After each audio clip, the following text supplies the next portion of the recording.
Hi అండి, good morning. ఈరోజు ములుగు జిల్లా మల్లూరులోని హేమాచల లక్ష్మీ నరసింహస్వామి గురించి తెలుసుకుందామండి. విష్ణువు నరసింహ అవతారానికి సంబంధించినది.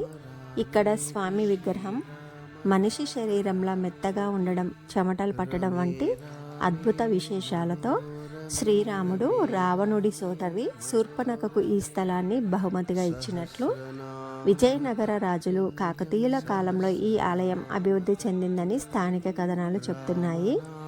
ఈ క్షేత్రం ఆరోగ్య సంతాన ప్రదాతగా ప్రసిద్ధి చెందింది. లక్ష్మీ నరసింహస్వామి హిరణ్యకశిపుణ్ణి సంహరించి భక్త ప్రహ్లాదుని రక్షించడానికి విష్ణువు నరసింహ అవతారం ఎత్తారు. ఈ ప్రాంతం పూర్వం రావణుడి సోదరి శూర్పణఖకు నివాసంగా ఉండేదని, శ్రీరాముడు ఇక్కడ రాక్షసులను సంహరించాడని పురాణాలు చెప్తున్నాయి.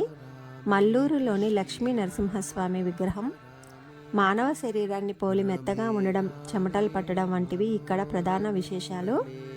ఈ ఆలయం సమస్యలు, సంతానలేమి వంటి వాటిని తొలగించే శక్తివంతమైన క్షేత్రంగా భక్తులు విశ్వసిస్తారు. ఈ ఆలయం మల్లూరు, మంగపేట మండలం, ములుగు జిల్లా, తెలంగాణ రాష్ట్రంలో ఉంది.